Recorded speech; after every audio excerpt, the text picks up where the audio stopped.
Hello there, boxing fans around the world. Thank you once again for joining me on another episode of Talking Fight with respect to the Olympics and boxing at the Olympics, coming to us this July, actually 38 days in Tokyo. So I have a few stories today forwarded to me by our good friend Christian, who's out of town. And they start off, quite frankly, with a short little piece on a boxer from Guyana who has qualified for the Olympics, which is really good news. Seeing there are a total of 5 athletes heading to Tokyo from Guyana. Their top local bantamweight boxer, Kevin Alcock, will represent Guyana at the Tokyo Olympic Games this July. They're very excited, obviously, and he came about his qualification based on the ranking systems after the America's qualifiers were not held. So it's really good news for him and all of his supporters in Guyana, his trainers, and the Guyanese Boxing Association.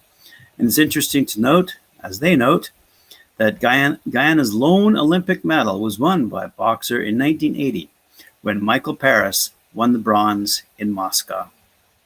Great news. Our friends over in India sent us a note asking if we could update them, given the most recent Asian Elite Games, who is qualified now from India. So let me just go through their boxers who have now qualified for the Olympics in Tokyo. Starting off with the men, let's take a look at the flyweight division. Amit Pangal. Basically, he is the front runner of India's hopes to win a medal in boxing. He's 25 years old, won a gold medal in the Boxing World Cup in 2020 and a silver medal in the 2019 AIBA World Boxing Championships. In the lightweight division, Manish Kaushik, the 2019 World Championship bronze medalist, who also won a silver medal at the last Commonwealth Games, qualified after winning a playoff victory against a fellow by the name of Garside, and was the last Indian boxer to qualify for the Olympics this year. In the welterweight division, they're sending Vikas Krishan, and he's going to represent India for the third time. He's now 29 years old, and he won a gold medal at the last Commonwealth Games, and his best Olympics performance came in the 2016 Rio Olympics, where he reached the quarterfinals.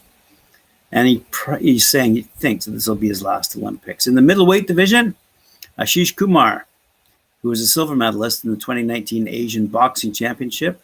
But this young man lost his father just before the most recent Asian boxing qualifiers.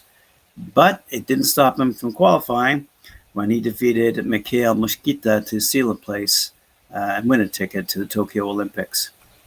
One excited young man. In the heavyweight division, India is sending Satish Kumar. And he became the first Indian to qualify in this category when he defeated Utkan Bayar Devi in the Asian boxing qualifiers. He's won a silver medal at 2018 Commonwealth Games and a bronze medal in 2014 Incheon Games. And he's really looking to add an Olympics medal to his tally. In the women's division, leading them, obviously, Mary Kom in the flyweight division. The first and only Indian woman to win an Olympic medal when she achieved that feat in 2012 at the London Olympics. She's qualified. This will be her second Olympics in Tokyo, and she'll try to better her bronze medal finish in the London Olympics. Good luck to Mary. In the lightweight division, we have Simranjit Kaur, and she won a bronze medal in the 2018 World Championship, and qualified by beating a boxer from Mongolia in the quarterfinal in the recent Asian Boxing Olympics qualifier tournament. And that was the last Indian woman to qualify for Tokyo. She's a very happy young lady. In the welterweight division, Lovelina Borgohain won bronze medal both 2018 and 2019 World Championship and rose to fame when she reached the quarterfinal tilt in the last Commonwealth Games, where she lost to the gold medalist Sandy Ryan. And she became the second women boxer for India to qualify for the Olympics at the most recent Asian Boxing Olympic qualifiers in Dubai. And finally, in the middleweight division, Pooja Rani is looking to medal She has won two-time Asian Championship in 2019, 2021 Asian Championships. She qualified for the Olympics by defeating Ponipa Chuti from Thailand in the quarterfinals at the qualifiers most recently in Dubai. But she missed out at the Rio Olympics, and this will be her first Olympics. So there's an update for you who are following us over in India on who your fighters will be representing your country at Tokyo in July. My last story, a little bit of a twist on the Olympics, but it is about inclusion, and it's kind of a unique story. But Christian forwarded it to me, and I'll tell you what it's all about. Here it goes. Australia, an Australian amateur boxer, has created the World Gay Boxing Championships. This is something that has never crossed my mind before. I didn't really think we had these kinds of exclusions, but perhaps there are some prejudices in the boxing community.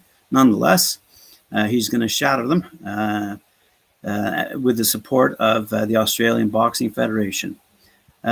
So anyway, in 2019, Martin Stark is the gentleman's name, organized an association for the LGBTQ boxers, and began not only creating tournaments, but now he's created an actual organization. And with that organization and the support of Boxing Australia, has in fact created, as I said, the World Gay Boxing Championships, which will be aligned with the IABA rules. He says, quote, "We do not yet have affiliates and chapters as we're in our first year of operation and are focusing on organizing our first championships." He says, "I wanted to compete at the Gay Games in Hong Kong, but boxing is not on the list. So I decided to create the World Gay Boxing Championships. There's never been an LGBTQ plus boxing championships, and I want to provide opportunities for our community to participate in a safe and friendly environment. So in February 2023, we're holding the inaugural championships in Sydney, coinciding with Mardi Gras and World Pride. I should mention, quite frankly, that June is Pride Month. And the WBC, IBO, WBO, and WBA have all provided statements of support." He concludes, "Boxing is a fantastic sport. We have had tremendous support and allyship from non-LGBTQIA plus boxers and the boxing community, as well as Boxing Australia and Boxing New South Wales, who are providing institutional support and helping us organize the championships." So that's really good news out of Australia.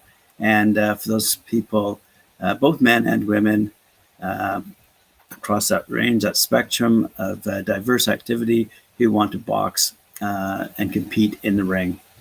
And there you go. So there are my stories for today. I hope that was a lot of fun for you. It was a lot of fun for me. And we'll see you tomorrow. Thank you very much for joining me.